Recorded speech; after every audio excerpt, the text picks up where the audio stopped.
Now it's time for Teacher Talk, James's thoughts and insights into teaching international students.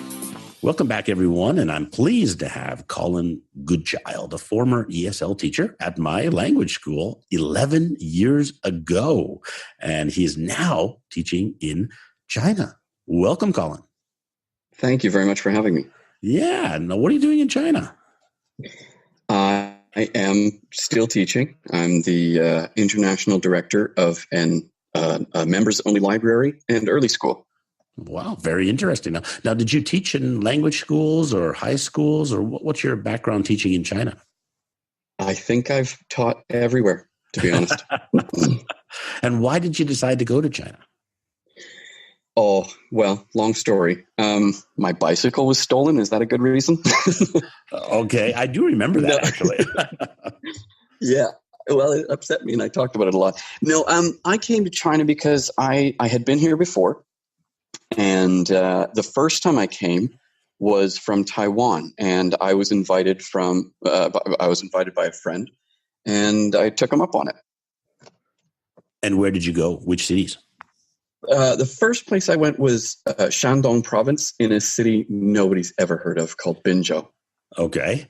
And now, second time? And now I'm in Xiamen, Fujian province. Now, of course, we're listening here going, we have no idea what you're talking about or where they are. Right. What would you recommend to teachers out there who are thinking about going to China, about location? Where would you start? Right where I am, to be honest. I have traveled all over. No, that's not true. I've traveled down the coast, and I've heard good things about going inland quite a bit, but I haven't really been inland very much. So from what I know, from the over 25 cities I've been to in China, this is the best one. So what would be your top 3 or 4 if you were recommending to teachers? Starting out. So number 1, Xiamen. Number 2, I gotta say Shanghai, but that's not going to be for everyone, and my opinion might change if I were there longer. Number 3. Why is that? Well, I mean, it's a big, bustling, major, expensive city, so It depends on what you're into. And If you're going to travel around the world, you know, there are a lot of different styles in China, and you might want to do something a little bit smaller, a little bit quieter. Okay. So number 3 on the list. Okay, wow, that's a tough one. I'd probably go to, and I haven't been there, so Dalian, but that's just based on what people have told me, videos, pictures, testimonies, we'll say. Right. Okay. So those are the 3. Anyone else? Anywhere else? I kind of like Shenzhen. Shenzhen, it borders on Hong Kong. For the obvious reasons, I would choose Shenzhen, bordering on Hong Kong, the hub of Asia. It's a beautiful place. Now, what do you think are some of the challenges that teachers will have when they transfer from Canada or North America or UK, Australia, to go to China, to teach in China? First and foremost, internet. A lot of the things that we rely on every day are not. They're not here. Facebook, Twitter, YouTube, and we don't realize how much we rely on these things. However, there are ways around that, of course. And if you get a way around it, then that's not an issue at all. Yeah, so that's definitely a big one. Yeah, I know they have WeChat is the big service. Yes, and I love it. It's fantastic. You can't live without it, and you wouldn't want to.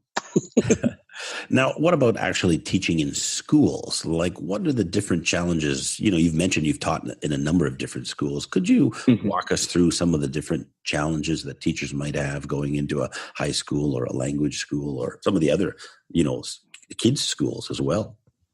Right. I'm not going to say culture because I've learned to not really like that word. It's overused. Misunderstandings. We'll say misunderstandings. There are a lot of misunderstandings, and it's very difficult. There is a sort of, how do I say this? Social differences, people might call it culture, where where if there's a misunderstanding, if there's a miscommunication, there's not a lot of that upfront confrontation.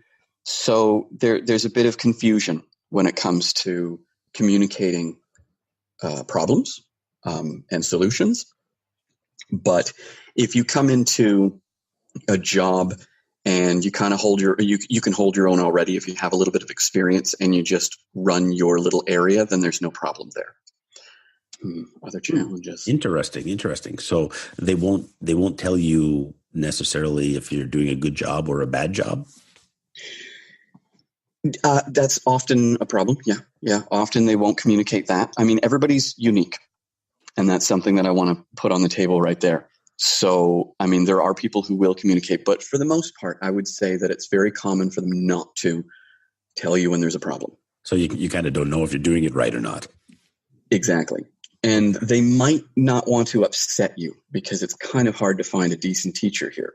So if somebody complains, they might make the decision that that's not a legitimate complaint, and they're not going to tell you. Understood.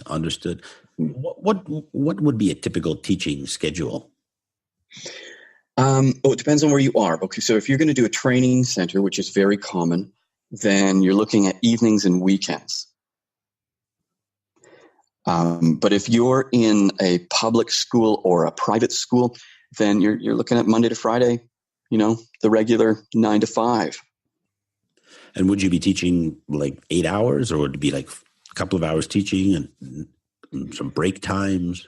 There are so many different styles. But I think what's most common would probably be part-time teacher, full-time employee. So a lot of the time is sitting in your office pretending to prep classes. I see. Okay. I mean, working hard. If you were a first-timer going to China, what would you recommend to go through the private language school system? I took I don't want to mention any names, but I took a low-end job when I first came here because I wanted the cushiness. I wanted to be picked up from the airport, and I wanted my apartment ready for me, and my pillow fluffed. So if that's what you want, I'd recommend that. Going to any of the major training schools and just asking them to hold your hand. But I know teachers listening out there are going to ask, and I don't want you to tell me the bad ones, but can you tell us a couple of the good ones? The good training centers? Yeah. No. They're not good. They're the good training centers. Okay, so all of them are pretty much they're kind of carbon copies. Yeah, so, I'm sure. But there must be some that are, relatively good to foreigners. Yes. If you're an international teacher and you come here, then they're going to pay you on time and they're going to tax you as much as they can. There are ups and downs, and they're all the same ups and downs. If you want to have a unique lesson, then you probably shouldn't work there. But if you don't want to do a lot of prep, it's really nice because you just pull out some paper and off you go. You file things or you pull things out of the file, and it's just cookie cutter, and it's really nice and laid back. And usually the students are eager to be your friend. Sure. And I don't mean that in a weird way. I mean, I'm still friends with some of my students. They're like nice people. Yeah, no, absolutely. Yeah. But you don't want to recommend anybody out there. No, not offhand. Okay. All right. Fair enough. Maybe later you can send me a list. I can do that. It'll take me that long to think of some. Now, how about the money? How is the money? Because that's another question teachers ask. Right. Well, okay. So when I first came here, the money was, okay. Yeah. It goes up and down. Okay. So in inflation in China, the economy is ridiculous. Things double from one year to the next. Wow. But other things stay the same. It depends. Like the bus here is still one RMB, which is about, 25 cents Canadian. And it's been that way for 12 to 14 years as far as I know. Nothing's changed. However, my meals have quadrupled, if not more, in price. And my rent has more than doubled, maybe tripled. So it just depends on that. Now, wages, my wage, well, I have more experience now. I'm better. Yeah. But when you're starting out, what is the usual kind of fair wage? Okay, so if you're brand spanking new and you've just got your TESOL or your TESOL and you land here, I wouldn't accept less than 12,000 RMB. Okay. So that's the number they should be looking for. Right. And would that include an apartment? It should include a bonus. Like they don't actually, they'll help you find an apartment, but they don't, especially in Xiamen, they don't want to pay for the whole apartment because rent is, well, it's crazy. So how much would an apartment be if the teacher has to rent an apartment? Yeah. Generally. I say crazy. And now I'm going to tell you a number and you're going to be like, that's fantastic. I'm getting a really great deal on a 3-bedroom. So it's possible to find something for 3,000 RMB. But it's more common to get something for 5. For 5,000 RMB. Okay. Yes. So they can expect that. I mean, keep in mind, 5,000 will get you something beautiful. Oh, okay. Okay. And do the companies have apartments where that they share? Sometimes. Yeah. Sure. You share with sometimes. And as I said, like a lot of the time they will find you an apartment, but more often than not, they'll say, we'll get you an agency. And then now the agency, here's something important that I should probably mention.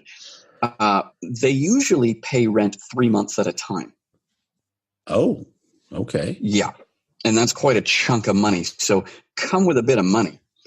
However, the training centers are usually run by some pretty nice managers, and they can pull some strings and give you a little bit of an advance if you sign a decent contract, because they're not looking to let you go once they get a. So they would have to pay 3 months in advance, and so that would be, if it were on average, kind of 15,000 RMB, which would be how much in Canadian US dollars? Oh, I have no idea. I don't know. You're going to have to look that up. I'm sorry. 15,000 RMB. So Google that in currency exchange. So you should bring at least that much. I just did the conversion on 3,000 RMB, and that's $600. Okay. So you should probably have a couple of thousand in your pocket maybe when you go. Yeah. That would be good. It's not a cheap city. It's quite expensive. Some things. Now, how about in the classroom? How many kids are in the classroom, or how many adults are in the classroom? I mean, you kind of get the picture of like 35 kids you're teaching all at once, which can be a bit overwhelming for new teachers. What does the classroom situation look like? So if you're going to go to a training center, then they keep their numbers very low. And they charge a lot of money for one-on-ones and what they call VIP salons, which have like 3 people in them. So there you don't have to worry about being overwhelmed. And usually it's just chit chat back and forth, and you correct their grammar, and it's wonderful. As for teaching kids, wow. You can go anywhere from, if it's a training center for children, usually about 8 to 12 kids, which is usually acceptable. But if you're working at a full-on kindergarten or early school, then 24 children in a classroom is very common. So you could get that. You could, when you step off the plane, you could be teaching 24 kids. That would be like an international kindergarten. If you're going to work in a Chinese kindergarten, the sky's the limit. You might have 50 kids in your room. Wow. Yeah. Now, is it true that parents watch the class? Sometimes, but I wouldn't accept that. Why not? Children behave differently around their parents. If they want to watch the class on a video, then I wouldn't object to that at all. I think the parents have a right to see what's going on in the room. So are the classes videoed? Oh, yes, often. Wow. I worked at a school a few years ago, and they had a waiting room for the parents with a wall full of screens. And each classroom had a camera that they could watch. Wow. And could they listen, or were they just watching? They were just watching. I don't know if they had audio. They didn't turn it on if they did. All right. So that's their solution to parents watching. So they're kind of watching, but not necessarily in the classroom. Right. And I actually like that. It stressed me out when I first saw it because I'm like, I don't want to be, videoed, but it's often for our own protection. Now, what do you like about teaching in China? Oh, there's a lot. Now I specialize in early years education now. I know I've done the full spectrum, but I really do enjoy teaching kids. It might have something to do with my son, but I liked it before. And you're musical. And I'm musical. Yeah. Got my guitar. Yeah. So what do I like? I actually think that the early schools here, the nice international early schools, the ones that are influenced by Montessori, they actually offer something that I think Canada doesn't often have, a quality that Canada doesn't often have. I don't know how to say this, and I'm not really, really familiar with what Canada has now because so much has changed, and I've been gone for so long. But they have some serious professional development courses. They've got really advanced early childhood psychology implemented into the classroom. They've just got nice stuff here. Wow, really? So they're to help the development of the child. Yes, if the parents have the money to pay for it, then the schools can be nice. Interesting. Now, moving out of the schools, one of the issues I guess teachers have is the image of China and pollution and the environmental problems, and it's dirty. The air is dirty. It's not clean. What do you say to that? I say yes. Okay, so I go by ppm. I'm sure everybody knows what ppm is. No, parts per million. Me. Okay, all right. Okay. All right. Parts per million. So how much dirt is in the air? So how many little bits per million bits of clean are poison? Gotcha. 2 years ago in Beijing, it was above 1,000 ppm. Now, they can't give you an accurate number because the device they use to measure it maxes out at 1,000 ppm. That's really dirty. Wow. How about in your city now? I mean, of course, we know about Beijing and the problems they're having, but when you move outside of Beijing, is it still just as bad? No. I live in one of the cleanest cities in the country. And that being said, I mean, as a Canadian, it's still kind of dirty. But they have things here that Canada can't have because it's, subtropical. Is that the word I'm looking for? It's like partially tropical. We have vines growing up the highway pillars. So we've got green everywhere. It's actually a pet peeve of mine. Every time I try to drive out of an intersection, there are bushes in the way. I can't see anything. They've got a lot of green here. It's a small island, so they can put as many cars as they want on it, and there still aren't many cars. Traffic's a disaster. So you can get places that are very, very clean, and Xiamen happens to be the top. ppm being maybe worse than Toronto, but on a good day comparable.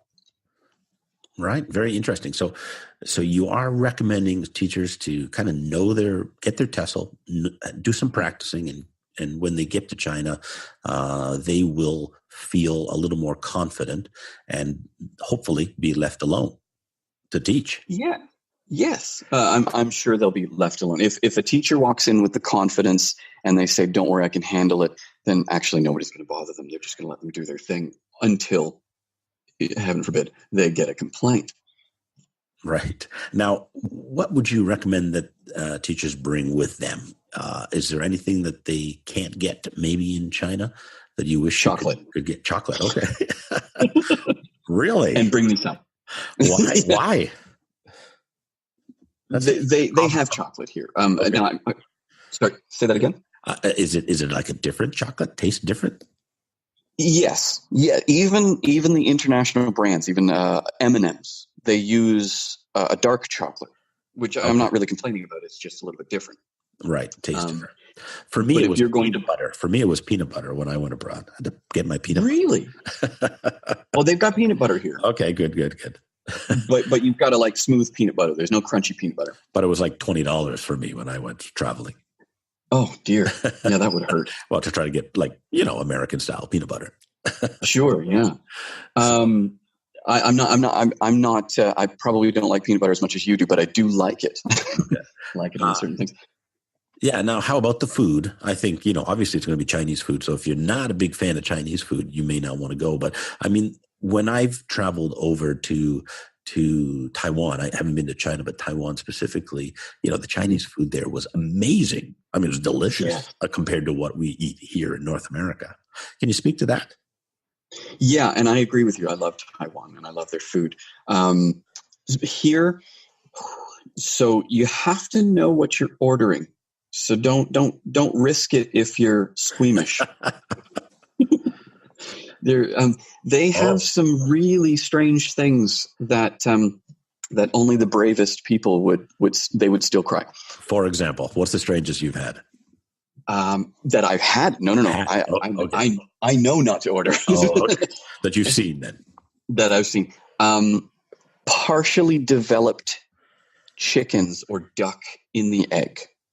Ooh, yikes. So when you crack open the egg, you can see the feathers in the vein. Wow. Yeah. I hope no one is eating right now. Yeah. Yikes. Okay. There, I have seen very, very young birds skewered on a barbecue stick. Things in shells that aren't seafood. You'll see a lot. You'll see a lot. I've seen a lot. Let's just stop there.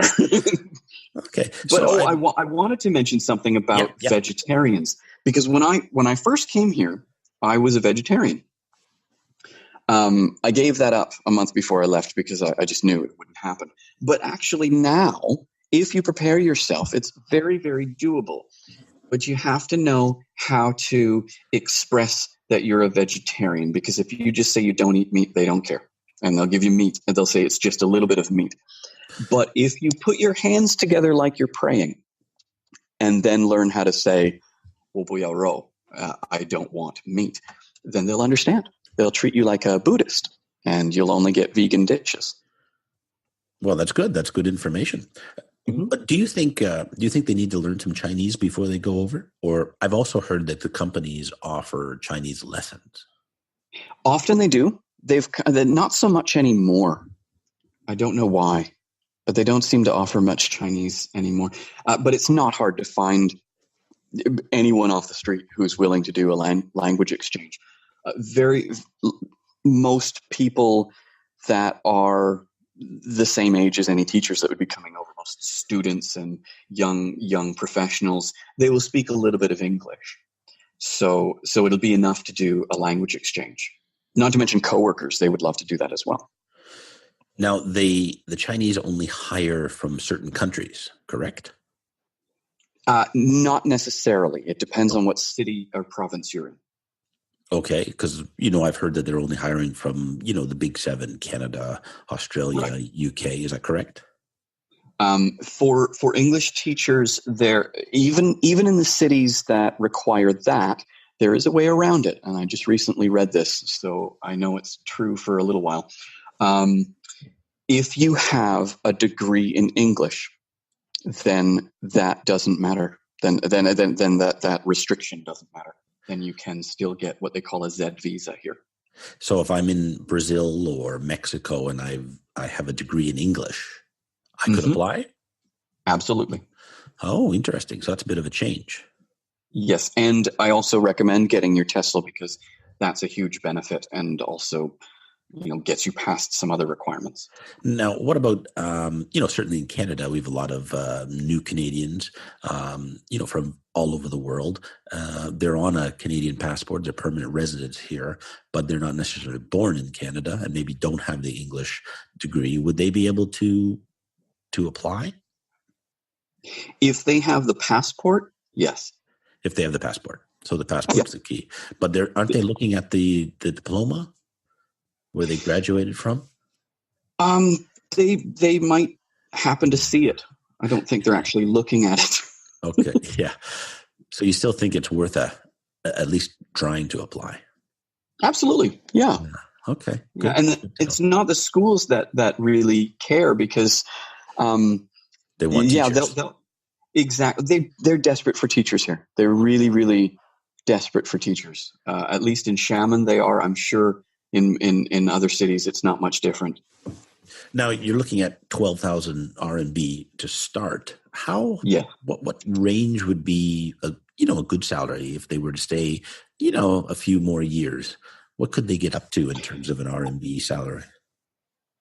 I don't want you to tell us. If they're not going to give you, no, I don't want to make anybody not want to come.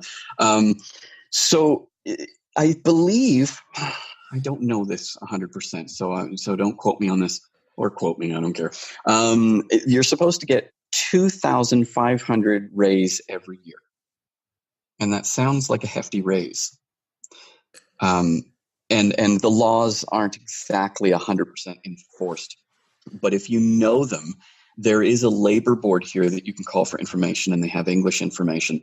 If that's true, well, then that's a pretty sweet deal, wouldn't you think? Now, what would be a comfortable salary, though? To be comfortable and living in a comfortable life in China, what would you kind of shoot for? If you're single, if you're coming over by yourself and you don't want a 4-bedroom apartment overlooking the ocean, then 12,000 a month is very decent. Reasonable. Okay, all right, yeah. Good to know. Is there any other advice that you would give to people out there listening who are thinking about going to China to teach? Bring socks. Socks and chocolate. Yeah, socks and chocolate. If you bring socks, the socks here, they're very nylon. They're very acrylic. I don't know. It's a pretty comfortable international city where I am. If you go to another place, then bring the comforts of home. Bring a few things. And even though you want to experience the world, after a few months, you're going to miss some things. And that little piece of chocolate, that little, Coca-Cola, if that's your thing, it'll carry you a long way. A little bottle of CC. That's Canadian Club for those ones out there not listening. All right, that's good. To know. That's good to know, Colin. Thank you so much for joining us today. So it's great to hear your voice. Great to see you're doing so well. Having me. You're doing amazing. Thank you, and you too. Congratulations.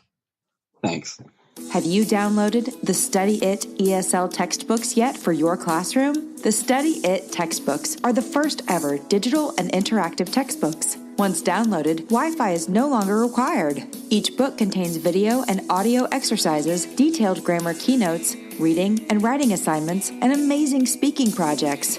Grammar, conversation, pronunciation, business English, and listening textbooks are available. Visit www.studyitbooks.com for more information.